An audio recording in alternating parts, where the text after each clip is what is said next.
welcome to Rose City, the After Show, the podcast where we dive into the world of the popular novel Rose City by author Corenna Khieu.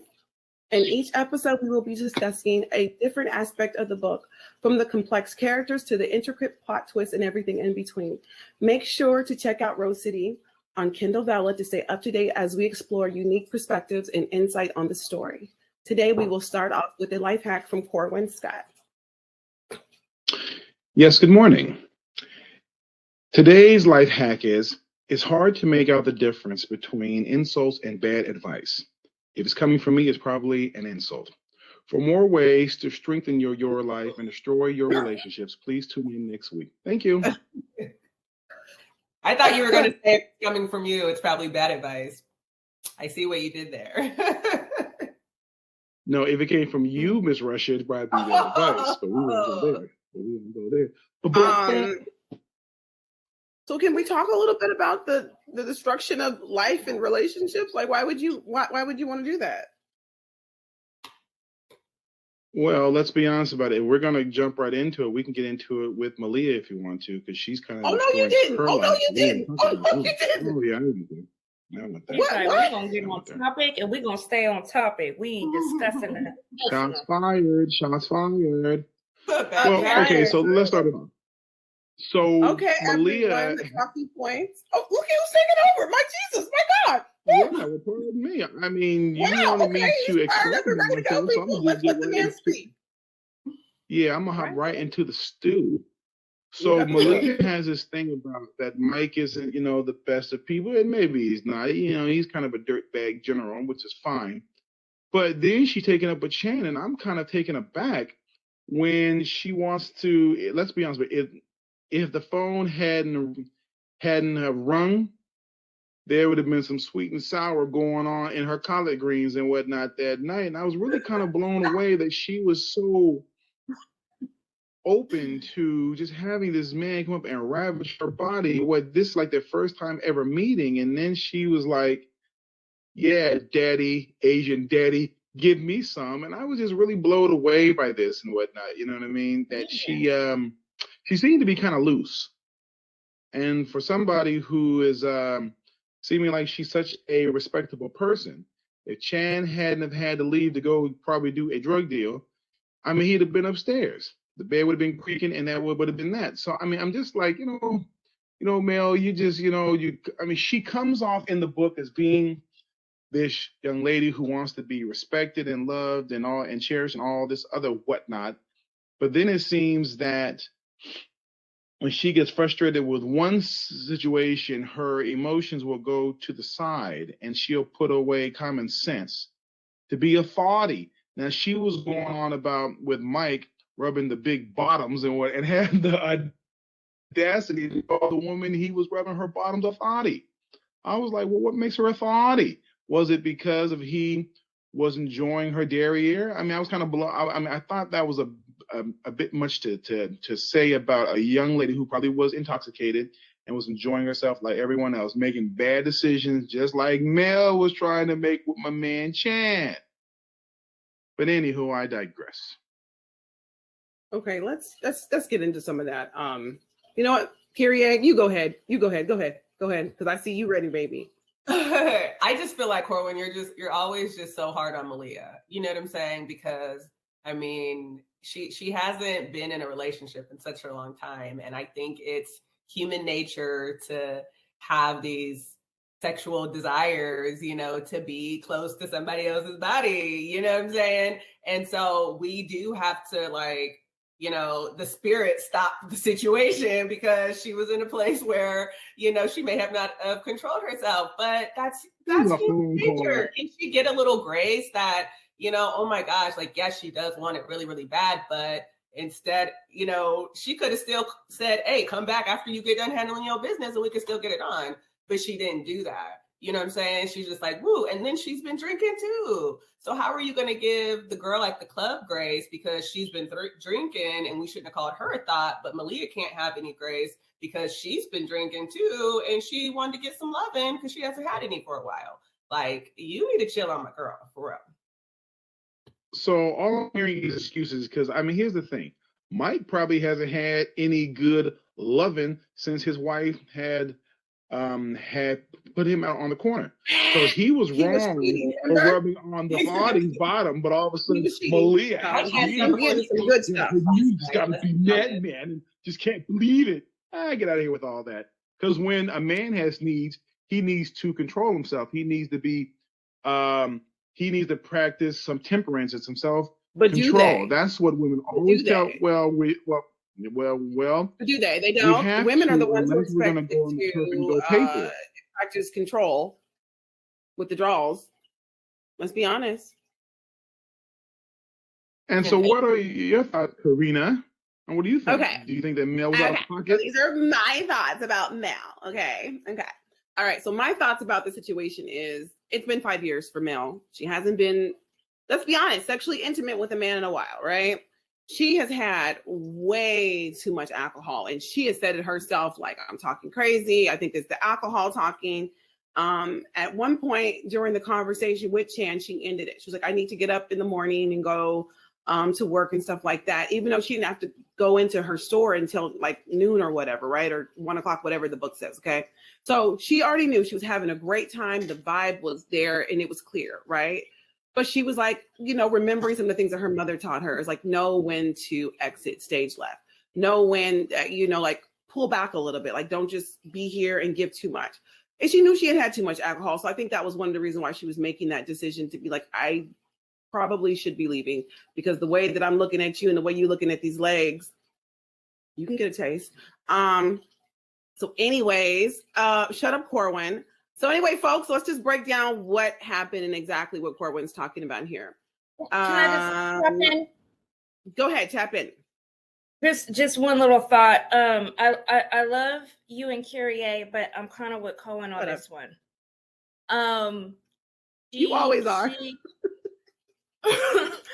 You always are. She was like, okay, yeah, she was almost a little too. She jumped in the car with this guy.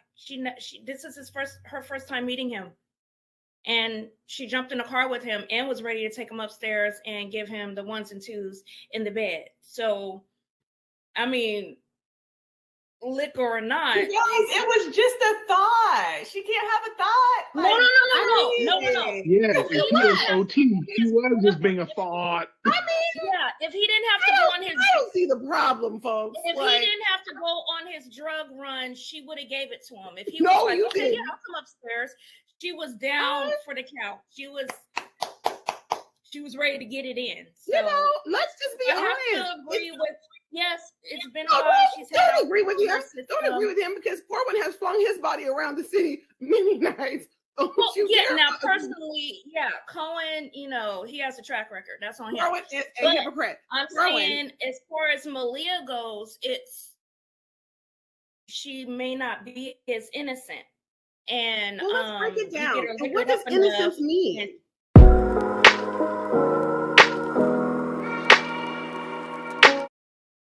Like, what does innocence mean? Okay, so let's break it down here, okay? This woman is out for the first time in quite some time. She doesn't like party. She doesn't do a lot. She's gone out and she's had way too much to drink. Anybody who knows me, like my people on the panel, they all know Corenna kind of has about a 2-drink minimum, because anything after that, I typically pass out. I just have a very low tolerance for alcohol. Some people just, you need to know when you shouldn't go there, okay? But her and this man, they're having a vibe and whatnot. She decides, I really need to leave. But guess what? Erica was the driver, right? So she goes to Erica and was like, hey, are you ready to go? Or did you want to stay a little longer?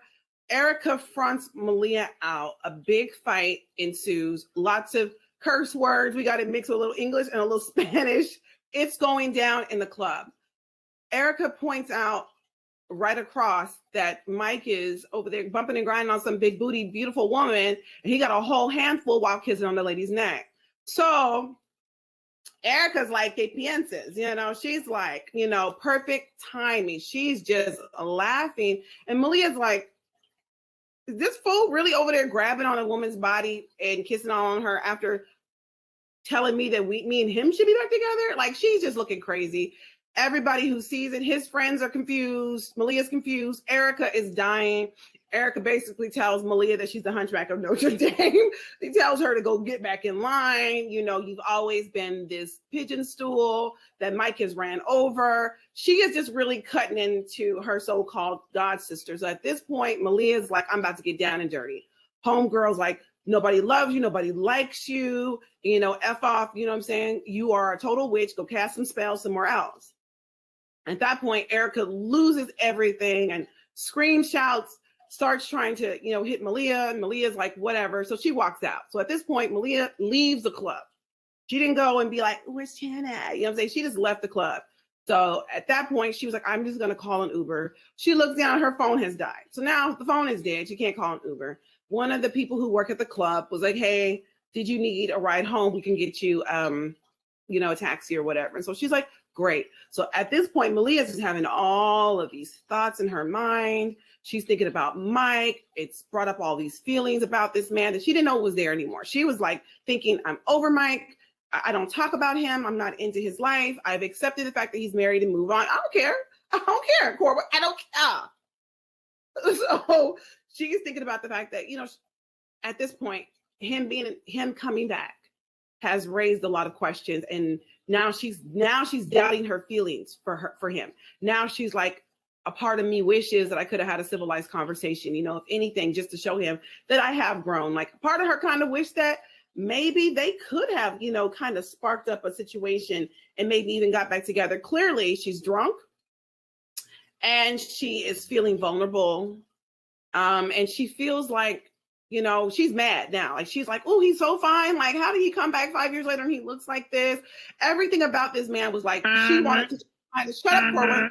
She wanted to jump back into Mike's arms, but she knew at the same time, if I go back down that road, the BS is about to get started all over again. Like Alicia said, part 2 is about to ensue, okay? So as she's sitting outside the club, resting her head, her drunk head, let's be honest, on this brick wall, Chan comes outside.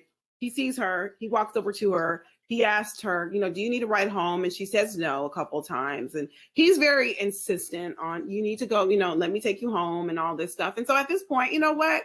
She's going back to Antonio. Like, this is Antonio's guy, right? Antonio's, she thinks is her friend, right? So why would she be alarmed that one of Antonio's business associates, a man who's clearly successful, would try to do something harmful to her when she spent the entire evening talking with this guy and clearly likes him, right?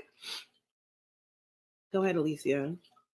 Because of her past experience with the other homeboy that Erica ended up sucking up in a bathroom. And I do agree with you, Alicia, on that part. She was pretty reckless getting in a car with the man that she didn't know. But, I mean, there's no but. That's period right there. And then after that, like she was in a very vulnerable state. You know what I'm saying? She's drinking. She just got into it with Erica. She just really wants to get the hell out of here. So I understand why she did it. You know what I'm saying? I mean, a lot's going on. A lot's going on. You see your ex. Well, I'm hold on, I'm not done talking yet. Corenna is very agitated. That's all I'm gonna say until I'm asked the question. I'm not, because we're not gonna just cut her up like that. Like, we're not gonna just cut Mel up. Like, let me ask you a question. Yes. Well, Corenna. I'm not done. Well, Corenna, let me ask you a question. I'm not done. I know, but let me ask you a question though. I know. But let me ask you a question. Get with the question. So let's just recap here. So Malia is at a place with a driver who she doesn't like and doesn't like her.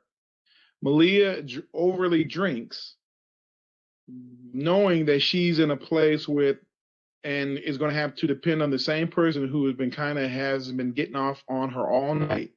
So she's kind of leaving herself vulnerable to have to be back in the car with this young lady at some point in the game. And so she knowingly drinks large quantities of alcohol, knowing how it can affect her. I gotta be honest with you. To me, this is just a series of bad decisions. She got in the car with somebody that she doesn't trust. And I'm talking about Erica. She overly drinks, which is the second bad decision. And then the third bad decision, she hops in a car with a guy she doesn't even know, and then wants to take him upstairs and give him the best treatment of his life. I mean, just a series of bad decisions. Now, wait. Wait. Now, before people start to judge Corwin, you are being harsh. You're being a negative Nancy. You Whatever. are being harsh. You don't If need to point Malia nobody was, all around. but listen to me. Stop it.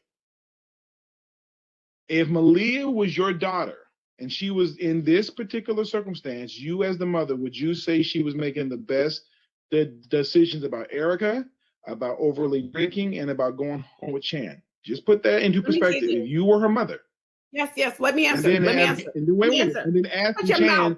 how fast does the car drive, and he just Get out of here. Get out of here. Let's talk about it. Would you be okay with your daughter doing it? Let's talk about it.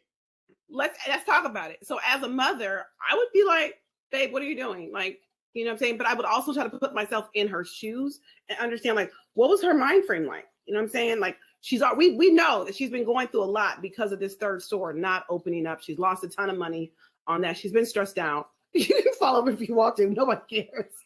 But yeah, whatever. I am talking and I'm done with you. Okay. So tonight she wants to let loose.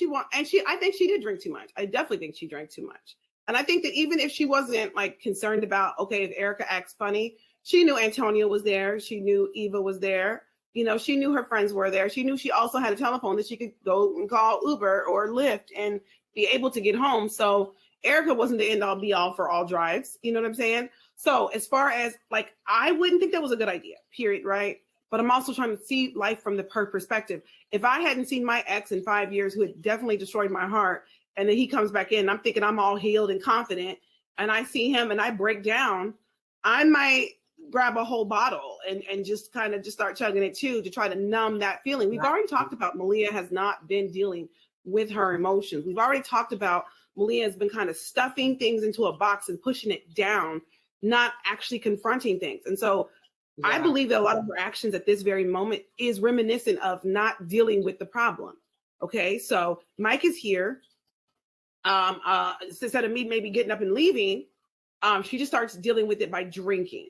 Then she's got this beautiful man, you know, in her face, and he's smiling, and you know that probably feels very nice because at this point, you know, she's been just dreaming about some good-looking guy, but hasn't actually been experiencing these dreams, you know, like for real. So I think that's like an issue too. So I'm definitely just looking at it from her perspective and trying to have some sympathy for her, even if it feels like she's making bad decisions. I feel like we've all made some crappy decisions when we've been in a place of heartbreak or been through something with our family and our friends. And, you know, and I'll say this too. Malia has always played it very safe in her life. And sometimes you get tired of being the good girl. Sometimes being the good girl hasn't gotten you nowhere but being stepped on. You know what I'm saying? Oh, I'm doing everything just right. Little Catholic nun over here. You know, just doing everything the proper way, following all the rules and all the regulations. And sometimes you just want to let loose and be like, F this. I want to be dirty. I want to be bad. I want to get down and do something. I mean, at one point, she's in the car and she's like, this is kind of crazy that I jumped into a car with a stranger I don't know. She says it herself out loud to him, like, I don't think that was a good decision, you know? And he's like, oh, no, it's fine, you know? And then, of course, they get back to her condo. They're sitting in front of the condo and he's looking at her. She's gazing at him. And yeah, she wanted a piece of what Chan was offering. She wanted it. But like, Corwin, can you literally tell me you've never had a one-night stand? I mean, I haven't, but I know you have. I know you've had a few one-night stands that you probably enjoyed quite a bit, right? So this one I have. I mean, do you buy my prophylactics? We talked about this. I mean, we're siblings, you know. But what I'm saying is that this woman is probably feeling like whatever. Being the good girl hasn't maybe paid off for her in the way that she thought it would be, and I think maybe she's looking to take some risks. I don't think it's a bad thing. It's not bad. Not something I would do. I mean, seriously. You don't have any grace for all the grace in the world for that Mike. You got grace for Mike, but none for me. No. Let me be honest with you guys about what happens to the church girl who one day decides to go off and be a bad girl. She ends up either one getting raped, she ends up one getting pregnant, or she ends up getting an STI. You know, just because you've lived a sheltered life does not mean that you need to just go off and be reckless. And I'm gonna be honest with you. And by the way, let me throw out this caveat. In no way am I blaming the young lady for anything bad that happens to her. It's the person who does it to her that is the bad actor. Him and him only. But what I'm saying is, by throwing caution to the wind because you lived a sheltered life, is just as bad as living it your entire life. Something eventually is going to badly happen to you. I feel bad for Mel that if she truly believes that I lived the sheltered life and now I need to be reckless, I really think she needs to seek some counseling.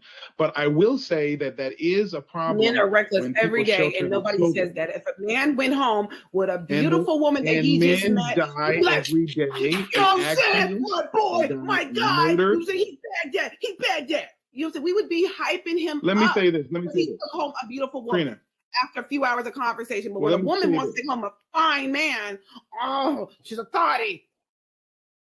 Double No, standards. I'm not saying that at all. Yeah, No, I'm not saying that at all. Here's what the it thing. is. That's what it is. When I had a close circle of male friends, nobody talked about what they were doing in the bedroom. Nobody talked about if they were cheating on their wives or cheating on their girlfriends. No one brought any Because of this they were up. all in No their one said a 40s. word to anybody. But think about guys who were in their 20s. No, we were in our 20s and 30s. No. I've been around some conversations with you and your friends when you guys were in your 20s. But listen to me, for show was talking about what y'all was doing in the bedroom. But listen to me though. The reason why people couldn't come out and say that is because the rest of the group would be like, nah, bruh, you ain't got no right to be cheating on that young lady because she is a good woman to you. You are full of shit when you're doing that to her because you're going to lose a good name. I have never known any men in my life that I considered friends who were okay with one another cheating on their wives or girlfriends. I do. I know men who are okay with their friends cheating. They tell them to cheat smart.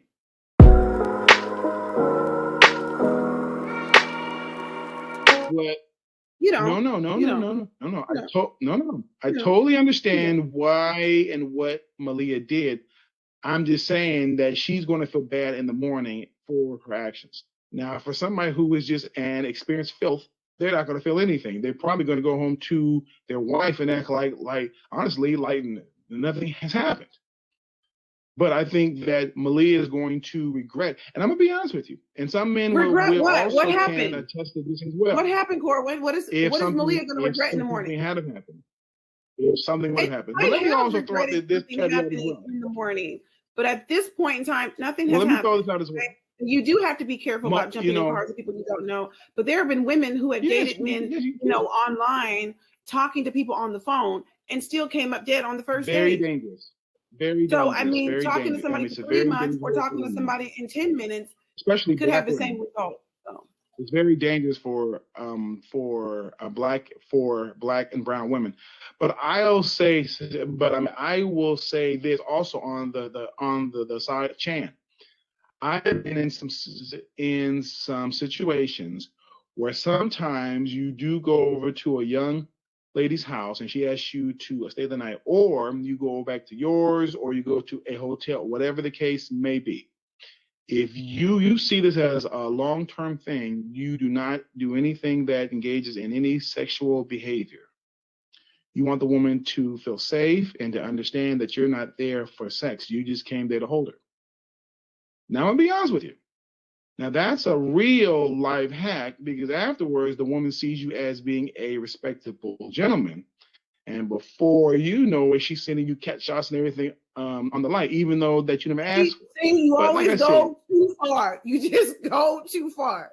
Send somebody a cat shot. Go the world, man. You don't hear. Just never mind.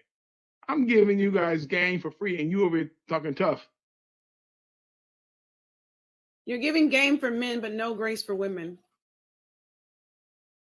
No. And let me say this. I have nothing but respect for... I have nothing but the utmost respect for women. I understand that women are the prize. James Brown wasn't half right when he said a woman is the best thing that a man has ever had, which is so true. It's just unfortunate when really good, sweet women get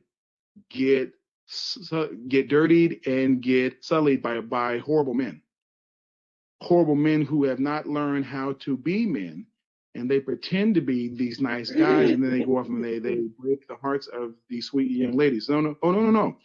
I don't think that any of that is right, and which is why I'm so hurt for Mel, because I don't want her to turn from that good girl to being one of Chan's chicks. That's all I'm trying to say. Because I can guarantee you, Chan has a stable.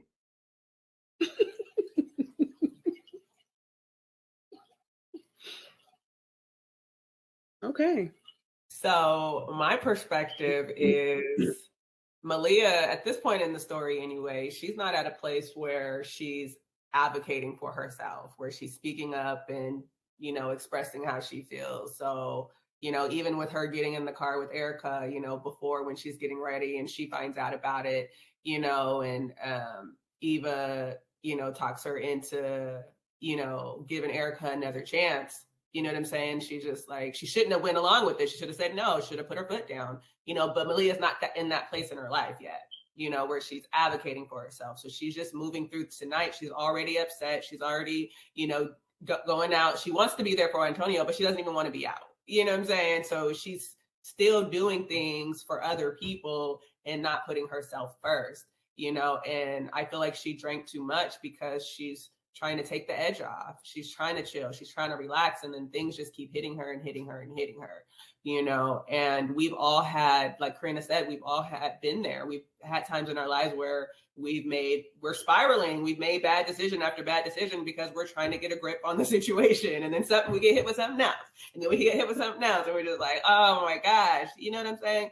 So in that sense, I sympathize, you know, with Malia. I've had days like that, you know, in the past. And it's just, you know, it's like, okay, well, maybe I shouldn't have did that. But thank God it worked out. Thank God I was safe, you know.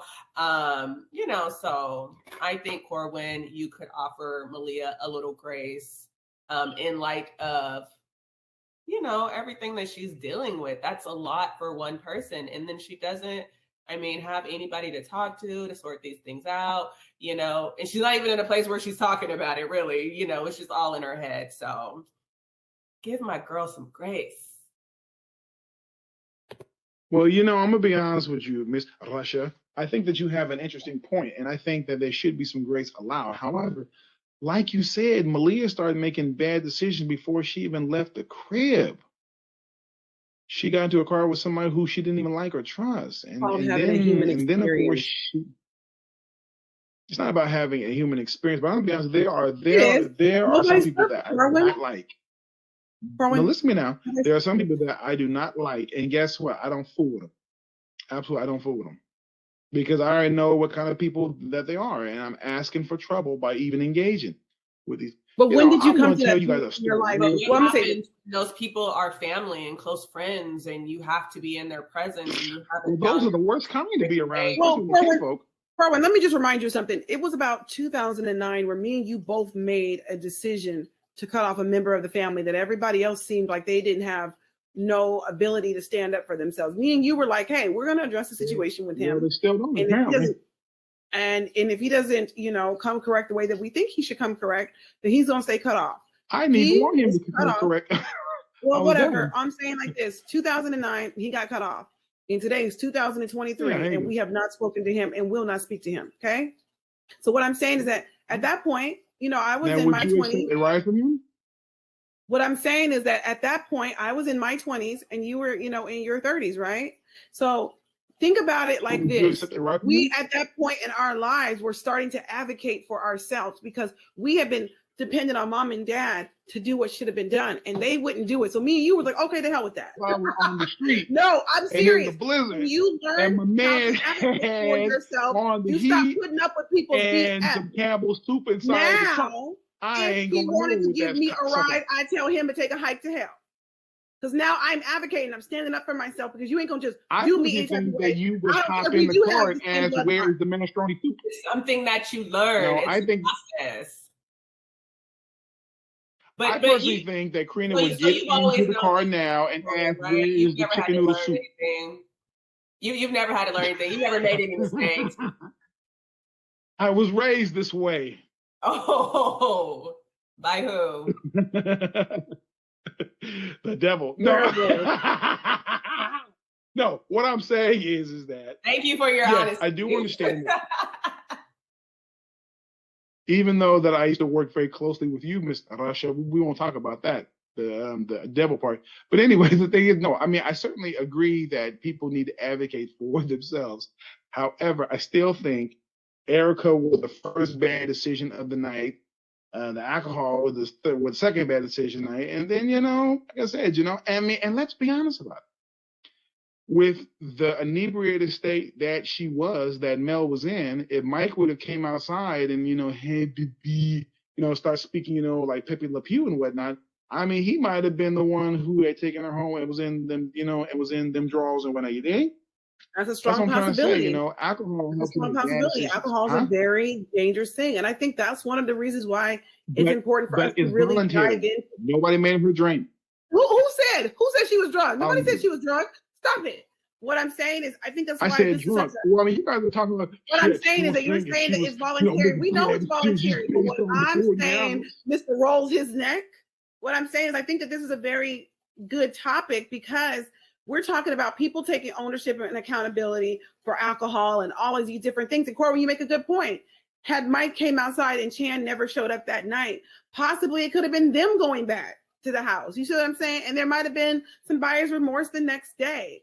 But this is what happens when you're an adult, people. We have to take responsibility for our actions and our choices. And regardless if they're good, bad, or they're ugly, they are ours to take. And then we have to learn from the lessons that came from that. I don't think that we need to put people on pedestals of being like, you little angelic being. Nobody's angelic. Everybody has thoughts in their minds that might take them down roads that you would be shocked about, if you could really see. So I think Malia was just having a very human moment. And we're reading this book and we're all in her head. Like we don't have the privilege of being in anybody's head, right? Like we're with each other and I only know what you say. I only know the energy that I'm getting off of you, but I don't really know your true thoughts. So this is a total different story where we see everything, we're like God, like we're just watching these things play out in front of us. So at the end of the day, I think that it's all about, taking accountability, and we have to see how this situation unfolds. Like, in the future, what does her phone call with Wendy look like? What does the next few days look like? Does she keep on spiraling out of control? Is she making better decisions and choices? We don't know, but this is somebody having a very human experience and we're watching it go down.